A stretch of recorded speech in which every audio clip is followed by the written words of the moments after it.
2년 전인가요? 그때 수요 예배 때 한번 와서 말씀 전했었는데 또 목사님 부재 중에 이렇게 또 귀한 시간 허락해 주셔서 감사합니다. 저와 여러분들에게 동일하게 하나님의 은혜가 함께 하시길 바랍니다. 오늘 우리가 함께 읽은 말씀은 출애굽기 15장입니다. 출애굽기 15장 말씀을 가지고 우리가 인생길에서 어떻게 살아야 할지를 함께 고민하며 은혜 나누도록 하겠습니다. 저는 아직 40 중반을 살고 있습니다. 근데 살다 보면 제가 여기 여러 어르신들 앞에서 인생이 뭐고 이렇게 얘기하는 건 좀 웃을 수 있지만 살다 보면 모든 게 술술 풀리고 잘 되는 때도 있고 그렇지 않을 때도 있습니다. 연세가 지긋하신 어르신들은 그 경험들이 아주 많으실 것입니다. 그 중학교 때인가요? 그 국어 시간에 배운 소설이 하나 있습니다. 그 현진건 씨의 운수 좋은 날. 혹시 기억하시나요? 그 현진건 씨의 운수 좋은 날 그 소설을 보면 그 김첨지라는 인력거꾼이 나옵니다. 김첨지라는 인력거꾼. 그래서 사실 첨지라고 하면 사실 그 당시에 좀 하급 관리 정도 됐었던 사람인데 이제 일제 시대가 되고 그러다 보니까 이제 좀 몰락한 그런 사람이겠죠. 그러다 보니 인력거를 끌게 된 사람이에요. 병든 아내가 오늘은 제발 일을 나가지 말라고 이렇게 얘기를 했는데 그걸 무시하고 나갑니다. 한 푼이라도 벌어야지. 근데 그날따라 인력거에 손님이 참 많은 거예요. 한번 가면은 계속 다른 손님이 타고 계속 다른 손님이 타고 일을 쉬지 않고 저녁 늦게까지 일을 하게 됩니다. 밥도 제대로 못 먹고 집에 병든 아내는 괜찮을까 생각하고 가게에서 설렁탕을 한 그릇 사들고 집으로 가게 됩니다. 그런데 그날따라 이상하게 일이 잘 됐는데 돈도 많이 벌었는데 집에 가보니 아내는 그만 숨을 거두고 말았습니다.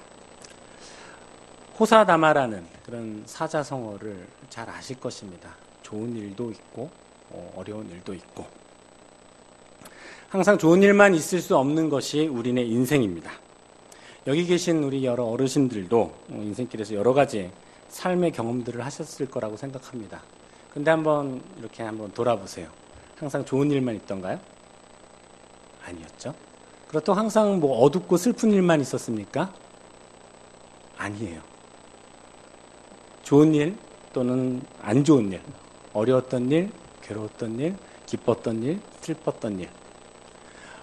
그때 어느 한순간만 하나님이 함께 해주셨고 어떤 순간 하나님이 함께 해주시지 않았고 그런 게 아니라 좋았었던 때나 슬펐던 때나 아팠을 때나 괴로웠을 때나 기뻤을 때나 모두가 하나님께서 함께 해주신 은혜의 시간이었습니다. 우리가 그것을 잊지 않는다면 우리가 살아가면서 하나님의 은혜에 감사하고 하나님의 은혜에 찬양할 수 있는 것들이 참 많을 거예요. 그래서 저는 오늘 이 말씀을 나누면서 여러분들이 어떤 순간이든지 간에 하나님의 은혜에 감사하고 찬양할 수 있는 저와 여러분들 되었으면 좋겠습니다.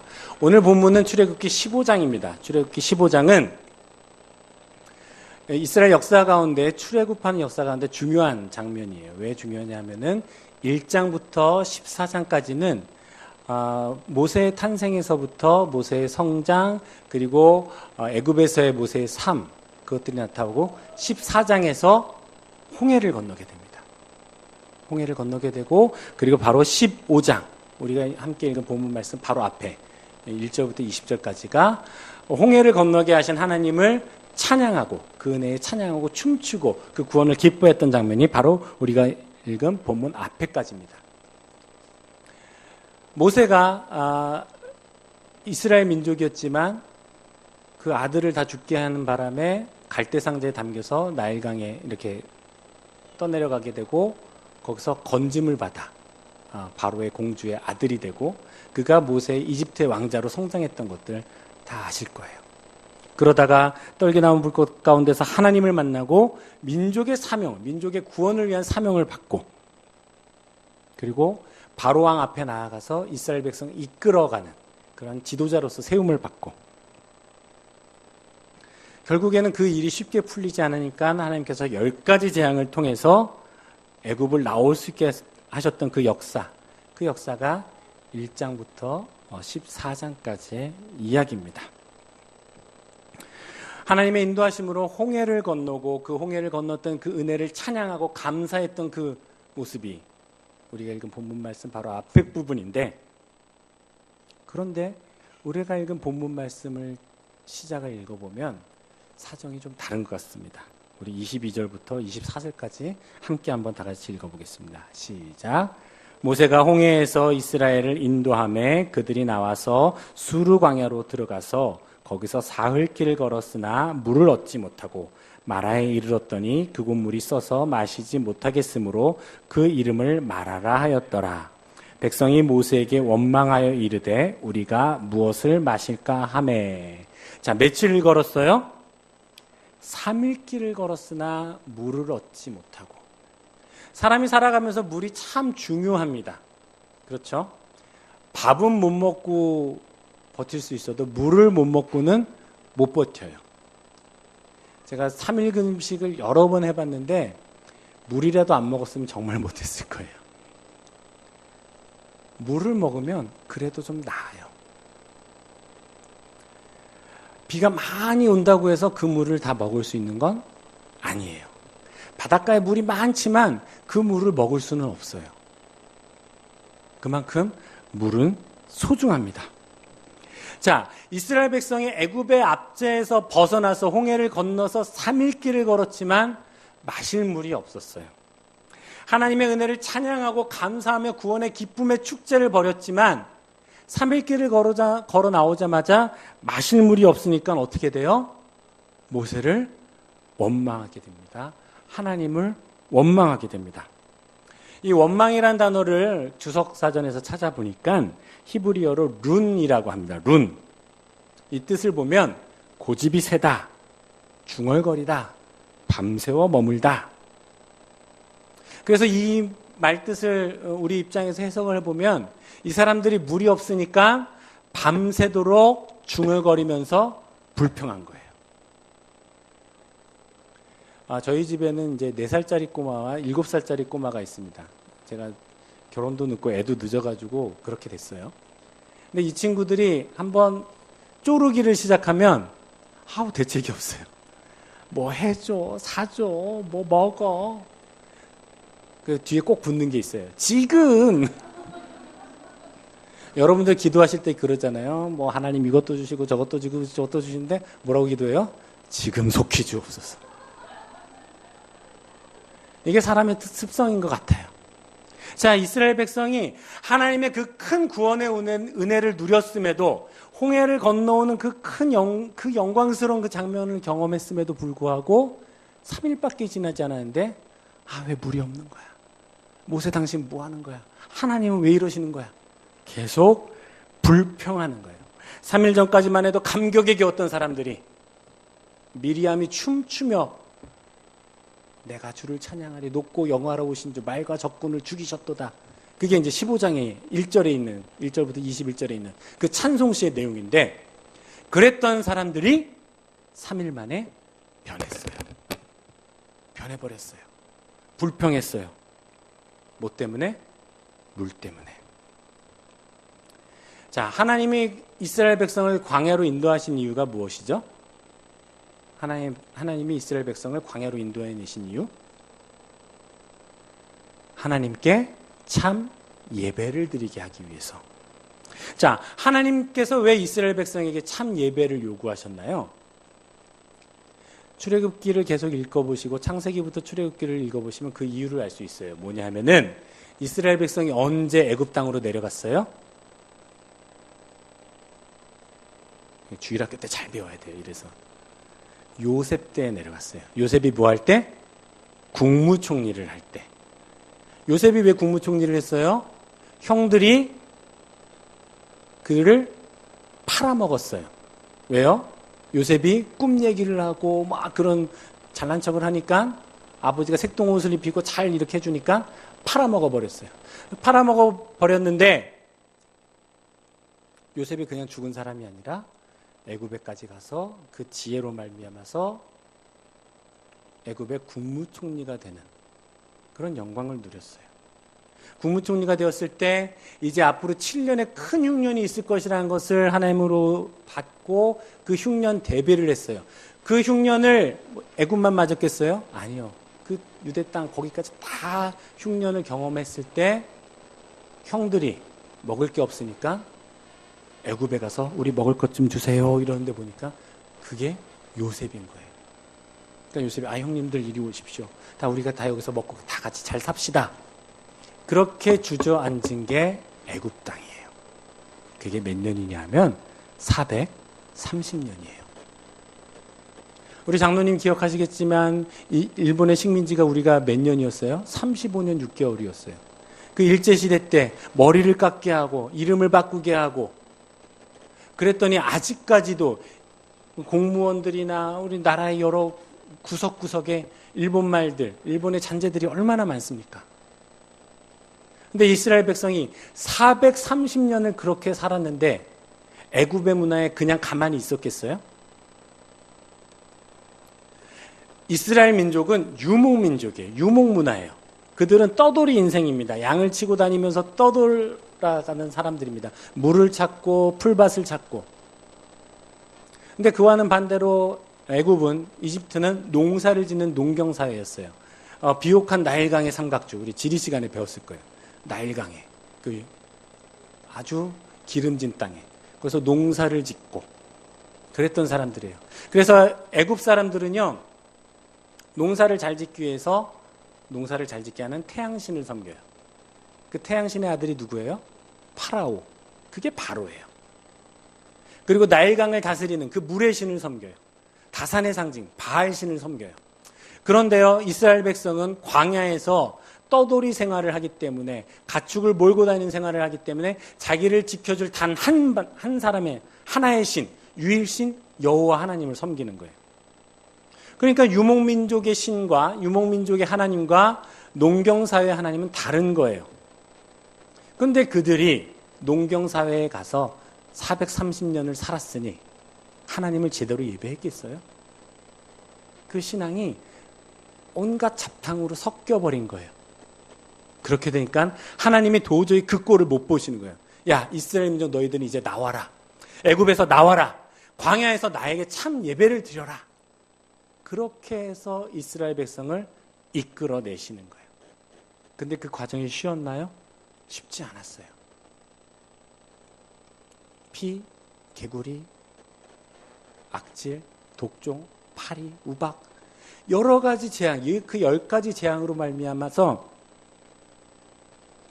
완악했던 바로의 마음이 조금씩 풀렸는데, 그것도 풀리다가 말다가 결국에는 장자의 죽음까지 가게 되니까 그냥 니네들 나가버려라. 그렇게 된 게 이스라엘 민족의 유월절인 거예요.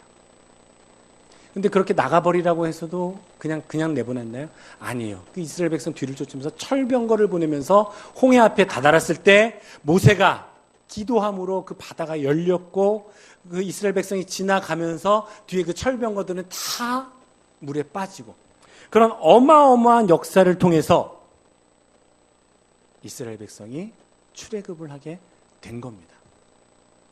그 놀라운 은혜의 역사를 찬송한 게 말씀드린 15장 1절에서 21절이고, 이스라엘 백성은 하나님의 은혜로 말미암아 노예로 살던 애굽에서 나오게 되는 귀한 은혜가 있었던 겁니다.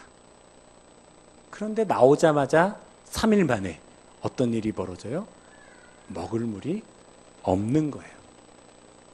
자, 하나님은 이제 새롭게 광야길을 나온 이스라엘에게 첫 번째로 시험을 주시는 겁니다. 시험. 여러분들 지금도 시험하면 그렇게 기분이 별로 썩 좋지 않죠? 아까 일부 때 우리 어린이들 있을 때 시험 얘기하니까 막 머리를 절레절레, 고개를 절레절레 흔들던데, 시험 보는 거 별로 기분이 좋지 않아요. 그런데 시험은 두 가지 유익이 있습니다. 뭐냐면요, 첫 번째로는 시험은 쉽게 말해서 내 주제를 알게 해줍니다. 내가 어디쯤 왔는가, 어느 정도인가. 그리고 또 한 가지는요, 시험은 내가 약한 것, 내가 못하는 것, 내가 부족한 것을 보완해 줍니다. 자, 이제 고작 살 길, 앞으로 나갈 길은 참 머나먼 길인데 여기서 무너지면 감당이 안 되기 때문에 하나님이 먼저 여기서 니네들 수준이 어떤 것인지 알게 해주시고 니네들이 어떤 것을 보완해 주시는지 알게 하시기 위해서 이 시험을 주시는 겁니다. 유익을 주는 시험이죠. 더 강해지고 더 온전해지고 광야에서 살아남게 하기 위한 시험인 것입니다. 제가 작년 1월에 이스라엘 성지 순례를 갔다 왔습니다. 가보니까요, 정말 제가 상상했던 것 이상이에요. 뭐가 그 상상했던 것 이상이냐면요, 그 광야라는 것. 물론 저는 차를 타고 이렇게 달렸는데 차를 타고 달리는 그 순간순간에 진짜 길에 풀 한 포기가 안 보여요. 군데군데 가시덤불만 보입니다. 저는 차를 타고 지나갔지만 거기를 걸어서 간다고 생각을 해보세요. 차를 타고 에어컨 바람 쐬면서 가지만 그 길을 뙤약볕을 맞으면서 걸어간다. 낮에는 구름기둥, 밤에는 불기둥이 저절로 이해가 되는 거예요. 그게 하나님의 은혜입니다. 자, 인생살이에서 쓴물을 만났을 때, 어려움을 당했을 때, 고통을 당했을 때 우리는 그 상황이 우리에게 왜 주어졌는지를 생각해야 합니다. 하나님이 그들을 광야로 인도하시고 왜 쓴물을 주셨을까요? 첫 번째는요, 오직 하나님만이 그들과 함께하기 위해서입니다. 어떻게 해요? 오직, 따라해 볼까요? 오직 하나님만이 그들과 함께하기 위해. 우리 지난 인생의 여정을 한번 생각해 보십시오. 평안할 때 더 하나님을 의지했나요? 아니면 어려웠을 때 더 하나님을 의지했나요? 잘 생각이 안 나시면 평안할 때 더 기도를 많이 하셨나요? 아니면 어려울 때 더 기도를 많이 하셨나요? 직장 때문에, 사업 때문에, 자녀들 때문에 어려움이 있을 때, 아니면 기뻤을 때, 환난이 있을 때 어느 순간 더 기도를 많이 했나요? 아니면 열이면 일곱 여덟은 어려웠을 때 더 기도를 많이 했을 것입니다. 대학 입시를 앞두고, 군대를 가기 전에, 또 결혼을 앞두고, 아니면은 직장 때문에 내가 혼자 결정하지 못해 마음이 불안할 때 우리는 기도합니다. 우리가 기도한다는 것은요, 하나님이 그 일의 주관자이심을 인정하고 내가 의지합니다라는 의지의 표현으로 기도하는 거예요. 그냥 기도하는 게 아니라, 이 일은 하나님이 해결해 주실 것을 믿기 때문에 기도하는 거예요. 그래서 인생의 공고함이 다가올 때, 어려움이 있을 때 우리는 무조건 하나님께 무릎을 꿇어야 되는 거예요. 그런데 주의할 것은요, 하나님을 의지하는 척만 하면 안 된다는 거예요. 그럼 아마 그렇게 생각하실 거예요. 무슨 의지하는 척만 해요. 그냥 내가 힘드니까 기도하고 하나님의 응답을 듣기 위해서 기도하는 거죠. 그런데 우리가 기도하면서 그런 분들이 꼭 있더라고요. 기도는 기도대로 하면서 모든 판단과 결정은 자기 생각대로 하는 거예요. 내 경험대로 하는 거예요. 주위 사람의 이야기를 듣고 하는 거예요. 그게 바로 의지하는 척만 하는 거예요. 기도는 하지만 모든 판단과 결정은 내 의지대로 하는 것, 그것은 하나님이 전적으로 바라시는 게 아니에요. 하나님은 기도도 하고 기도하면서 그 의지를 하나님께 주었을 때 하나님의 뜻대로, 하나님의 말씀대로, 하나님이 원하시는 대로 선택하고 결정하기를 바라시는 거예요. 근데 우리 대부분은요, 기도는 하면서도 그 의지를 놓지 않으려고 해요. 내 생각, 내가 이건 해본 적이 있어. 내 경험, 내 지식대로 하려고 해요. 그러다 보면 하나님을 믿는 것도 아니고 안 믿는 것도 아닌 요상한 상태에 빠지게 됩니다. 그래서 이러한 시험을 통해서 내 주제를, 내 현재 상태를 분명하게 아는 게 중요해요. 그리고 내가 기도는 하지만 하나님을 전적으로 의지하지 않았다면 그것을 하나님께 드릴 수 있는 것, 내 부족한 부분을 보완하는 것, 이게 바로 시험을 당했을 때 우리가 할 일인 거죠. 또 한 가지 생각할 것은 우리가 기도할 때 또 남들이 기도하는 것을 보면서 주제없이 옆에서 훈수를 두면 안 된다는 거예요. 어려운 일이 생겼을 때 꼭 옆에 와서 떠드는 사람들이 있어요. 잘 생각해봐. 당신이 뭘 잘못해서 하나님이 벌 주시는 걸 거야.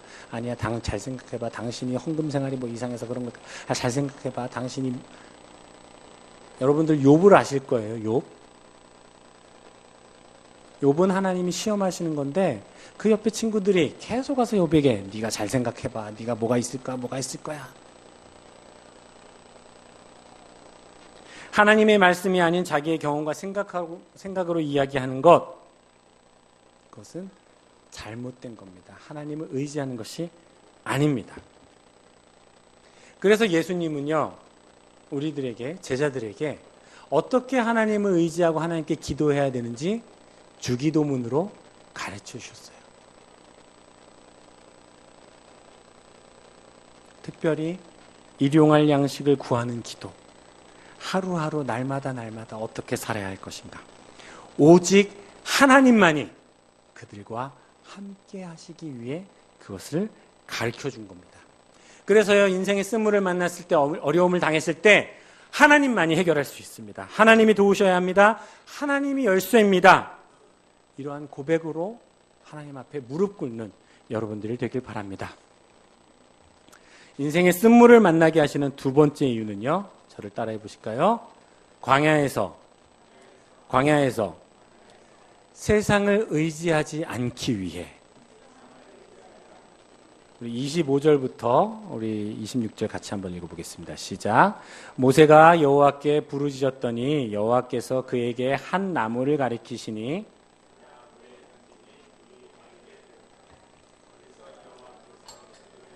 법도와 율례를 정하시고 그들을 시험하실새 이르시되 너희가 너희 하나님 나 여호와의 말을 들어 순종하고 내가 보기에 의를 행하며 내 계명에 귀를 기울이며 내 모든 규례를 지키면 내가 애굽 사람에게 내린 모든 질병 중 하나도 너희에게 내리지 아니하리니 나는 너희를 치료하는 여호와임이라. 아멘. 자, 모세는요, 부르짖을 줄 아는 사람이었어요.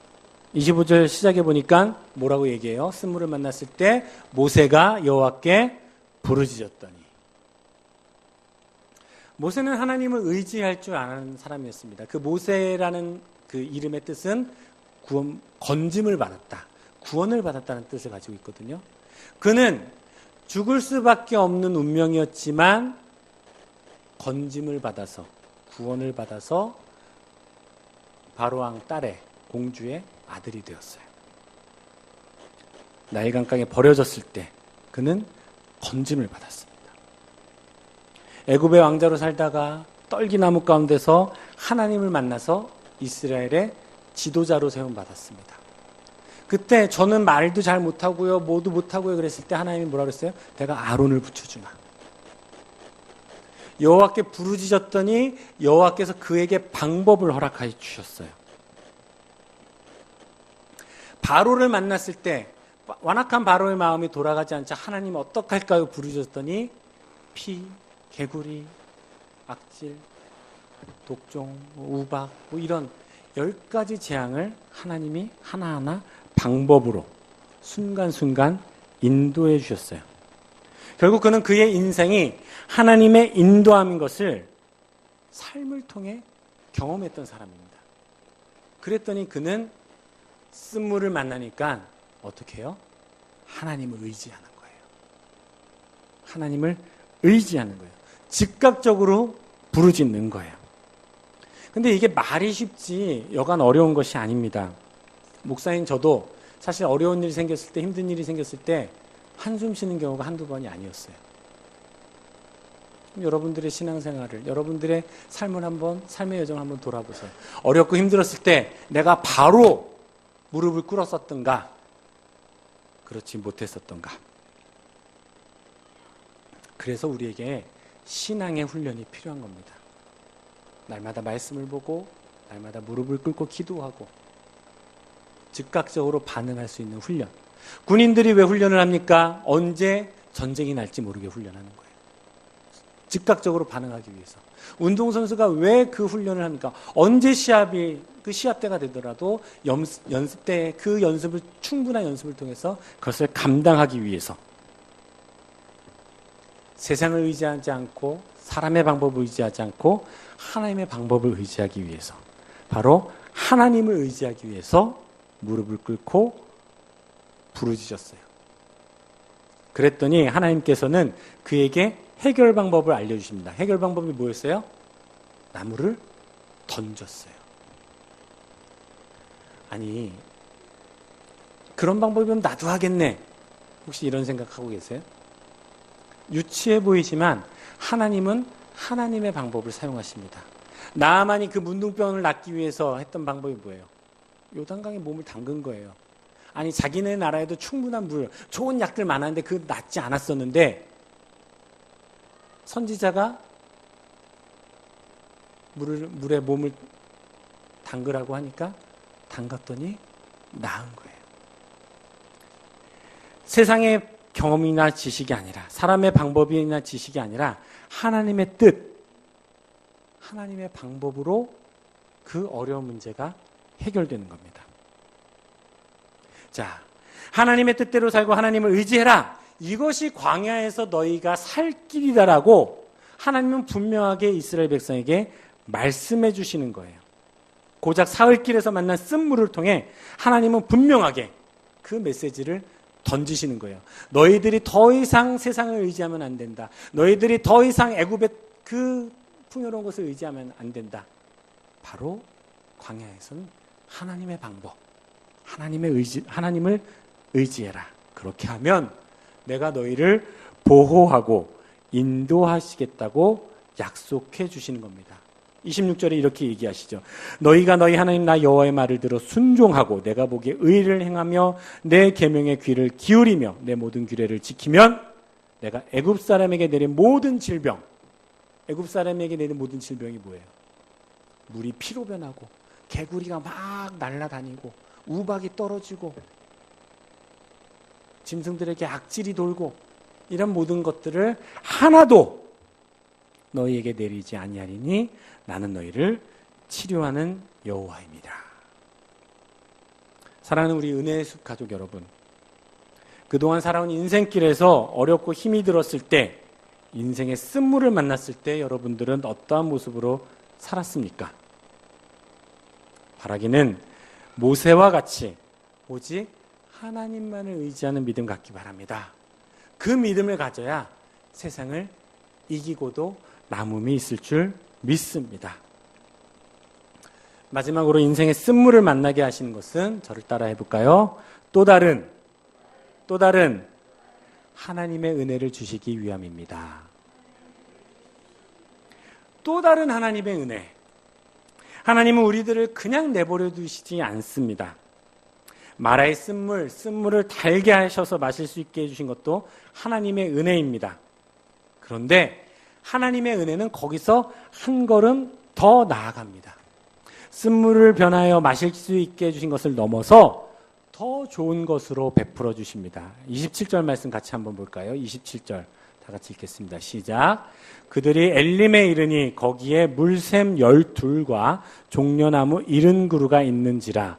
거기서 그들이 그 물 곁에 장막을 치니라. 아멘. 마라에서요, 조금만 더 가면 엘림이에요. 성서학자들의 얘기로는 한 4km 정도 된다고 얘기하더라고요. 자, 아까 말씀드렸다시피 이스라엘 민족은 유목민족이에요. 다니다가 물 하나 만나면 아이고 여기서 물을 먹어야겠네, 여기서 풀을 뜯겨야겠네, 그러고 다녔던 사람인데, 쓴물을 만나서 먹지 못하는 물, 거기서 원망하고 불평했을 때 하나님이 쓴물을 달게 만들어 주셨는데, 아니 거기서 조금만 더 가니까 뭐가 있어요? 엘림이 있는 거예요. 엘림은 어떤 동네예요? 물샘 12이 있어요. 종려나무가 70그루가 있어요. 자기네들이 경험했던 작은 샘이 아니라 말 그대로 커다란 호수가 있는 거예요.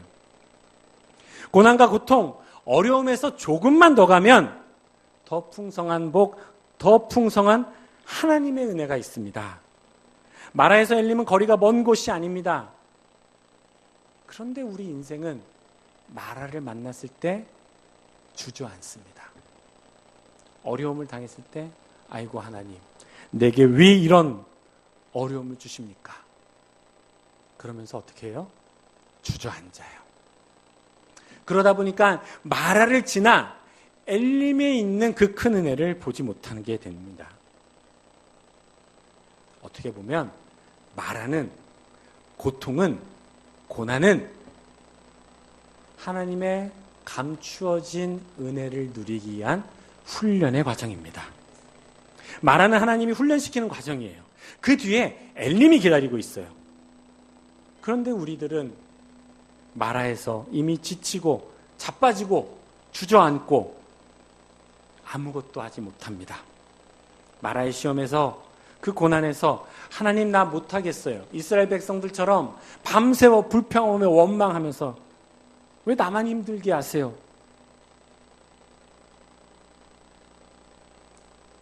그때에, 바로 그때에 마라 다음에 엘림이 있음을 기억하시기 바랍니다. 그 엘림을 기다리는 믿음, 엘림을 소망하는 믿음, 그 믿음이 여러분의 인생길을 더욱더 새롭게 할 것입니다. 사랑하는 은혜의 순비즘의 가족 여러분,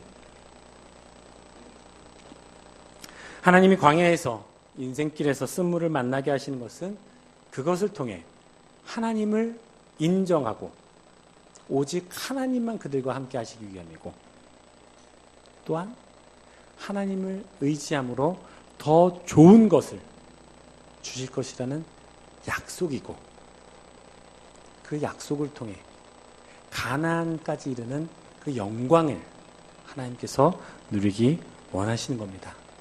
로마서 5장 3절에 보니까 이런 말씀이 있어요. 다만 이뿐 아니라 우리가 환난 중에도 즐거워하나니 이는 환난은 인내를, 인내는 연단은 소망을 이루는 줄 알미로다 라고 바울이 고백하고 있습니다. 저는 아직 부족한 인생을 살고 있습니다. 아직 40대 중반, 제 인생의 길이 어디까지 갈지 몰라요. 여러분들 가운데는 아직 20대에, 30대에, 아니 저보다 더 오래 사신 50대, 70대, 80대에 그 인생의 길을 걸어가시고 계실 것입니다. 인생의 어려움, 쓴물을 만났을 때가 있었을 것입니다. 아니, 우리가 가다 보면 쓴물을 또 만날 수가 있어요. 누구도 그 쓴물을 피해갈 수는 없습니다.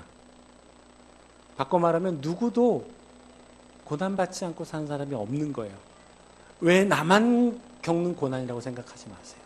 누구도 그것을 다 경험하고 누구도 그것을 피해갈 수 없습니다. 다들 평안하고 좋아 보여도 나름의 고통과 아픔이 있습니다. 그런데 어떤 사람은 그 걸음을 가면서 그 쓴물을 만났을 때 그 쓴물을 통해서 하나님을 더욱 의지하고 하나님과 더욱 함께하고 엘림을 바라보는 사람이 있는가 하면, 어떤 사람은 그 쓴물 앞에서 불평하고 그 쓴물 앞에서 주저앉고 하나님 왜 내게만 이런 어려움을 주십니까? 원망하는 그런 사람이 있습니다. 바라기는 쓴물을 만났을 때 주저앉지 마시고 이를 통해 내게 주시는 하나님의 은혜가 무엇인지 생각해 보시기 바랍니다. 그리고 믿음으로 하나님의 말씀에 순종하여 마라를 지나 그 과정을 지나 엘림에 이르는 하나님의 영광에 이르는 승리하는 믿음의 여정 갖기를 간절히 소망합니다. 우리는 아직 끝난 인생이 아니라 계속해서 살아가는 인생입니다. 계속해서 하나님과 함께 해야 하는 인생입니다. 그 인생의 길에서 마라를 지나 엘림에 이르는 승리하는 믿음의 삶을 살기를 간절히 소망합니다. 함께 기도하겠습니다. 이 시간 함께 기도하실 때 우리의 인생길 마라를 지나 엘림에까지 이르는 믿음의 가족 되게 해달라고 기도하시고, 특별히 인생길의 어려움에서 주저앉고 원망하고 불편했던 것이 있었더라면 회개하시고 주님의 뜻을 따르는, 주님을 의지하는 하나님의 귀한 종 되게 해달라고 이 시간 다 같이 한 목소리로 기도하도록 하겠습니다. 기도하시겠습니다. 사랑과 은혜가 풍성하신 하나님, 주님의 은혜를 감사합니다. 주께서 오늘 말씀을 통해 마라의 쓴물을 이기게 하여 주시고 그 쓴물이 변하여 달게 하여 주시고 또 엘리메까지 이르게 되는 귀한 은혜의 역사 보여주시면 감사드립니다. 우리가 믿음의 인생길에서 믿음으로 승리하게 해주시고 주저앉지 않으며 오직 하나님이 함께 해주시는 은혜의 영광을 누릴 수 있도록 마라를 지나 엘리메까지 이르는 하나님의 귀한 종들 될 수 있도록 하나님 우리와 함께 해주시옵소서. 부족하고 연약하지만 하나님이 동행해 주심으로 하나님이 함께 해주심으로 믿음으로 승리하게 해주시고 그 광야길에서 하나님만을 의지하며 하나님과 함께하는 마라를 지나 엘리메까지 이르는 하나님의 귀한 종들 될 수 있도록 하나님 우리와 함께 해주시옵소서. 그동안 우리의 삶에서 마라에서 주저앉고 있었던 것이 있었다면 주님이 용서해 주시고 하나님 마라에서 믿음으로 순종하며 엘리메까지 나아가는 하나님의 귀한 종들 될 수 있도록 하나님 우리와 함께 해주시옵소서. 성령으로 인도하여 주시옵소서. 성령께서 함께 해주심으로 우리의 인생길이 복된 길, 하나님 믿음의 길, 능력의 길 될 수 있도록 하나님 우리를 지켜주옵소서.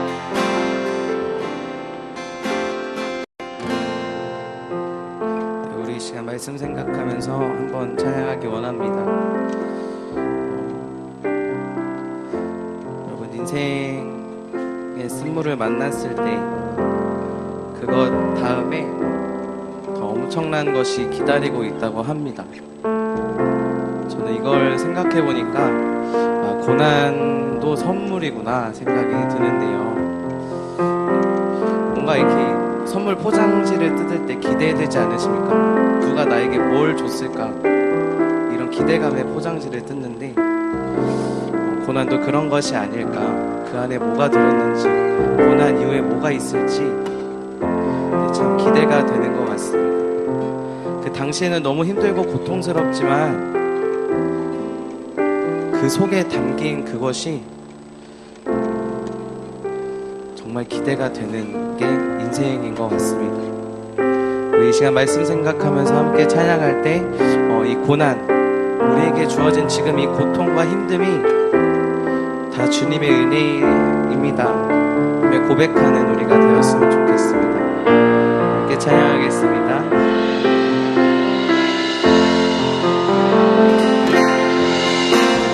주 나의 모습 보네 작은 나의 맘 보시네 주 나의 눈물 안에 홀로 울던 맘 다시 우리 한 번 더 주 나의 모습 보네 주 나의 모습 보네 상한 나의 맘 보시네 주 나의 눈물 안에 주 나의 눈물 안에 홀로 울던 맘 마시네 세상 소망 사라져가도 세상 소망 다 사라져가도 주의 사랑은 끝이 없으니 살아가는 이 모든 순간이 주 은혜임을 나는 믿네 우리 이 절로 고백합시다 주 사랑 내게 있네 그 사랑이 날 채우네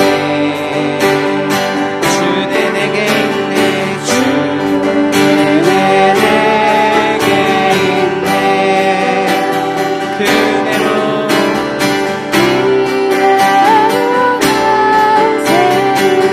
함께 고백합시다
멀어져가도 주의 사랑은 끝이 없으니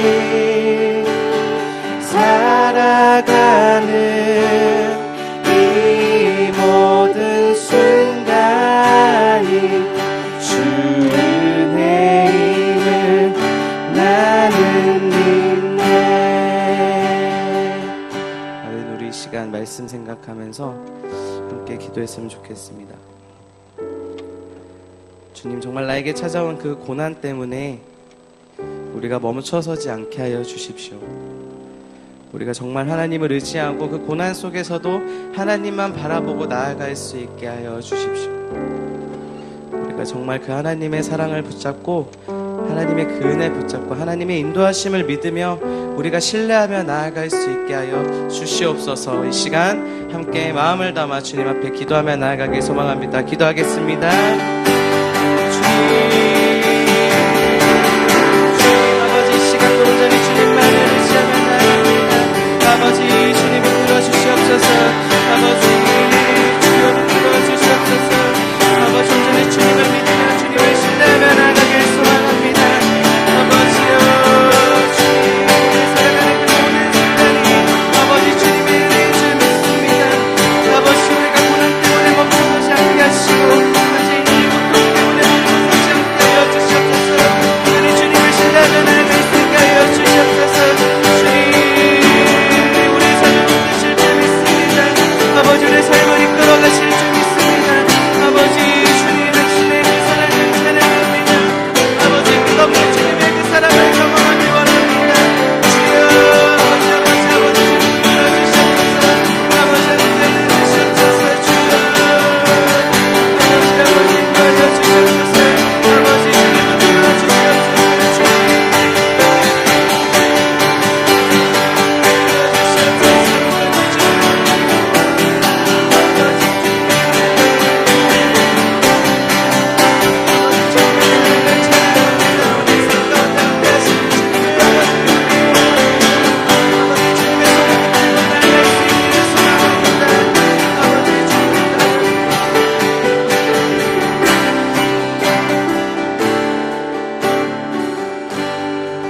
우리 시간 한 번 더 기도할 텐데 우리 다음 세대를 위해서 함께 기도했으면 좋겠습니다.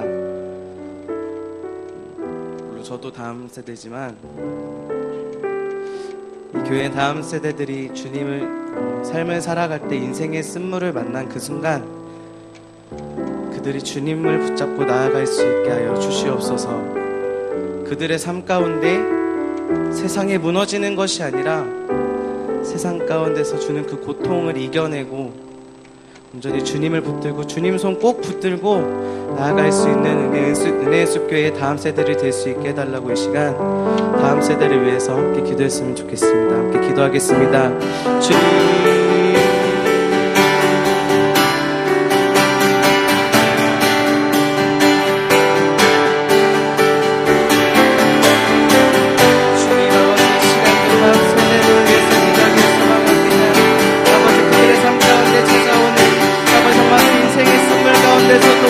그들이 멈추지 않고 온전히 주님을 예배하며 나아갈 수 있게 하여 주시옵소서. 아버지, 온전히 그들이 주님만을 붙들고 나아갈 수 있는 삶이 되게 하여 주시옵소서. 아버지, 주님 그들의 손을 붙잡고 아버지 정말 주님 그들이 주님의 손을 놓지 않고 아버지 나아갈 수 있게 하여 주시옵소서. 아버지, 온전히 주님의 끝없는 사랑을 경험할 수 있게 하여 주시옵소서. 아버지, 주님 믿습니다. 아버지, 그들의 삶을 주관하실 줄 믿습니다. 아버지, 주님이 돌아가실 줄 믿습니다. 주여, 아버지 함께 하여 주시옵소서. 아버지, 주님의 사랑을 아버지, 그들이 주님 계시는 주님의 손길을 느끼고 아버지, 주님 가운데 베풀어 주시는 아버지, 주님의 그 은혜를 경험할 수 있게 하여 주시옵소서. 아버지, 그들의 삶 가운데 주님께 불평하며 사는 살게 하라. 아버지, 그들이 주님께 나아가고 아버지, 주님이 계시는 그 주님의 사랑을 찬양하는 그런 귀한 주님의 찬양을 드릴 수 있도록 함께 하여 주시옵소서. 사랑의 하나님, 감사합니다. 우리 삶 가운데 정말 그 인생의 쓴 물을 만났을 때 우리가 그것을 이겨내 가길 소망합니다. 주님, 우리가 그것을 이겨내고 나아갈 수 있게 하여 주시옵소서. 우리가 비록 연약하지만 정말 주님께서 이끌어 주시고 주님께서 함께 하신다면 우리가 그것을 넉넉히 이기며 나아갈 수 있을 줄 믿습니다. 주님, 우리 삶 가운데 동행하시고 우리의 삶 한 걸음 한 걸음 주님 우리와 함께 하여 주시옵소서. 감사드리며 예수님의 이름으로 기도드립니다.